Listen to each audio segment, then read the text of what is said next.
Set this baby up. I know I'm in my car, but this is where the sound is the best. It is hot in here, but we'll make do. I'm going to be just reading chapter 18 on page 151 from Zach's Lie. Peter Short waited in the park across the street from Elko Middle School. Soon most everyone in the building would be in the auditorium watching the auditions, which meant Peter could slip in and out of Mrs. Miller's room without being seen playing his second card. He gave it 5 more minutes and then started across the street, but he did not get very far. "Excuse me," a voice called from behind him. Peter turned around and saw a man dressed entirely in black. "Do you go to this school?" the man asked. "Why do you want to know?" The man smiled easily with the whitest set of teeth Peter had ever seen. He had black hair, pulled back into a short ponytail. He wore a black leather coat over a black shirt, tight black jeans, and black cowboy boots, with gold tips on the toes. Wow, sounds like Jim Morrison. Peter could not believe his bad luck. "My name is Hector Jones," the man said. "Good to meet you, Hector. What do you want?" "I'm in kind of a hurry." "And your name is?" "Peter Short." Hector put his hand out. On his wrist was a heavy gold watch. On 3 of his fingers were expensive-looking rings. Peter became a lot more interested in Hector Jones. He shook Hector's hand. "Have you gone to this school long, Peter?" "Since 6th grade. I'm in 8th now." "Who was this guy? What did he want?" Hector looked up and down the street. "A lot of cars. They're having auditions for the high school play today," Peter exclaimed. Hector looked closely at Peter's face. "That must have been quite a black eye at one time." "You should have seen the other guy," Peter said, and Hector gave a small laugh. "I'm wondering if I can trust you, Peter." Peter didn't say anything. "I'm in town looking for someone, but it's very important that you do not know that I am looking for them. Do you understand?" "Yeah, I understand." Hector reached into his pocket and came out with a thick roll of bills. He peeled off 2 20s. "If I ask you some questions, can you keep it just between you and me?" Peter stared at the money. "I can keep my mouth shut." "I thought you could." He handed Peter the bills. "Do you get a lot of new students here?" "Quite a few. The family I'm looking for has a son about your age. Brown hair, brown eyes, a little taller than you. Anyone like that around here?" Peter thought immediately of Zach Granger, but he had blue eyes, and there were a couple of other kids in school it could be too. "What's their last name?"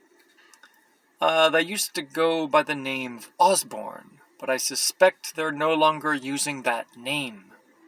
"Why are you looking for them?" "Mrs. Osborne left her husband, and he wants to know where his children are, and he wants to know if they're safe." "Are you a private detective or something?" "Yes." "Is there a reward?" $200. "Might be enough to get to San Francisco," Peter thought. "Do you have a photo of the family?" "I'm afraid I don't," Hector said. "Do you think you know a boy like this?" "Never show them what you have." Peter wasn't sure if he had anything or not, but he wasn't going to tell Hector this. "Like I said, there are a lot of new kids here this year. It's possible that one of them could be who you're looking for. I could do some asking around. How do I get into touch with you?" "I'm staying at the Windsor Hotel, room 222. "What are you going to do when you find them?" "I will tell Mr. Osborne where they are. It'll be up to the courts to decide what to do next." "I'll keep my eyes open. Thank you, Peter, and I'm glad we met." So was Peter. He decided to go home and take another look at Zach's journal. He had only skimmed it before, looking for references to Catalin. Tonight he would read it all the way through. His second card could wait. Well, if you could get anything good from this, at least he's reading. Zach and Daryl sat in the back row of the balcony listening to nervous high school students audition for the part of Eric, the opera ghost. It was down to 2 boys. One had a very good singing voice, but he was short and a little overweight, not Zach's idea of this character. The other finalist was a tall, muscular, good-looking kid who couldn't hold a tune. Sam was standing to the side of the stage talking with a group of adults. After a brief conference, Sam walked over to the short boy and shook his hand. There was a subdued applause. "That guy's going to play the lead?" Daryl asked. "It's an opera, Daryl. The lead has to be able to sing. It's not like the movies where they hire the best-looking guy they can find regardless of acting talent. In opera, looks aren't that important." "Maybe you should take voice lessons," Daryl said. "Maybe you should shut up." Wanda and another girl came onto the stage. "I guess they're going to cast the part of Christine next," Zach said. "Which one's your sister?" "The blonde, the short hair." "Wow! Didn't I tell you to shut up?"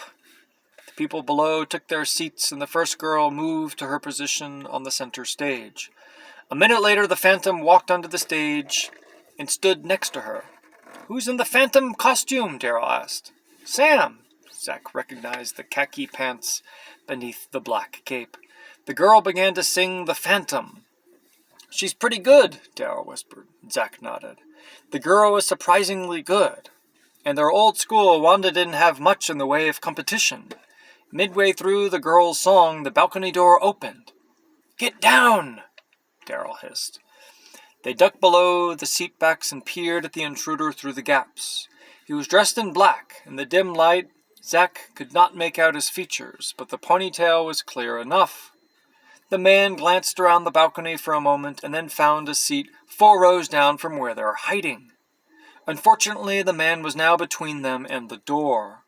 Zach looked at Daryl and rolled his eyes, wondering who the man was, why he was there, and most importantly, how long they would be trapped. The first, Christine finished her song to a loud applause. Crouched behind the seat, Zach and Daryl could not see the stage, and after a while things quieted down and the music started again.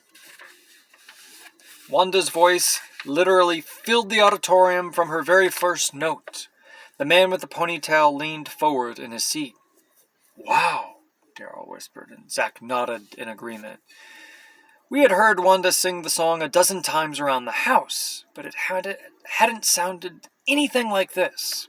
If he didn't know better, he would swear there was a Broadway star singing on stage. The man in black got up and left the balcony before Wanda finished the song. Zach and Daryl got back into their seats just in time to see Wanda hit her last note.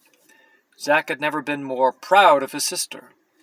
When the song ended, there was no applause at first. Wanda stood on the stage with her head bowed, almost as if she were praying. Zach wondered what she was thinking about at that moment.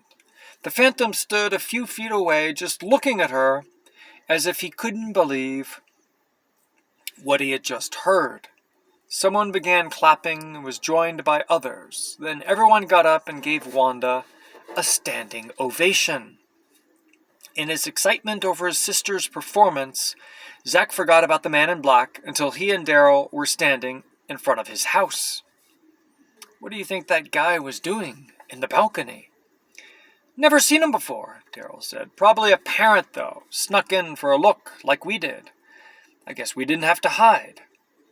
If he told us, he would get us busted, too. They don't allow parents into auditions. He left before Wanda finished, which seems very odd to Zach."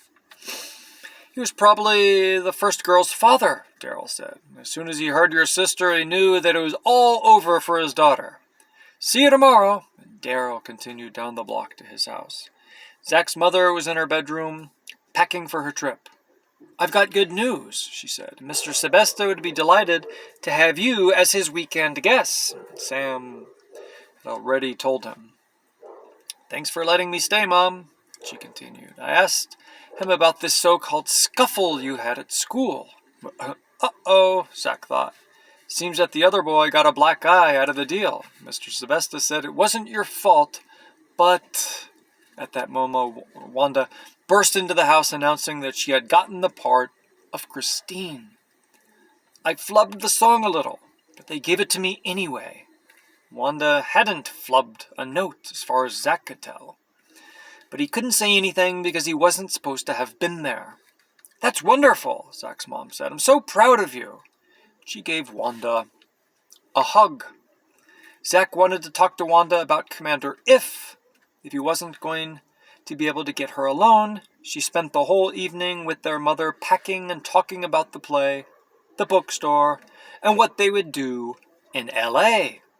Zach finally gave up and went to bed, hoping to catch her alone before they went to the airport. Around 2 a.m, Zach was awakened by a light tapping on his door. He turned the light on. Yeah, Wanda came into his room, closing the door quietly behind her, and sat on the edge of the bed. It looked like she had been crying. What's the matter? I can't sleep, she said. I've been thinking about Dad. Oh. It really hit me today during the audition. To bring the right emotion to the song, I tried to think of the saddest thing that I could. I thought about how Dad used to be, and what's happening to him now. Oh, Jack. She threw her arms around him and started to cry. He held her, and for a moment, they were Jack and Joanne Osborne again. Yeah, this is good. A lot of suspense. Very good writing. Good emotion. Good everything. And yes, I got a haircut today. My haircuts are free. My wife does it.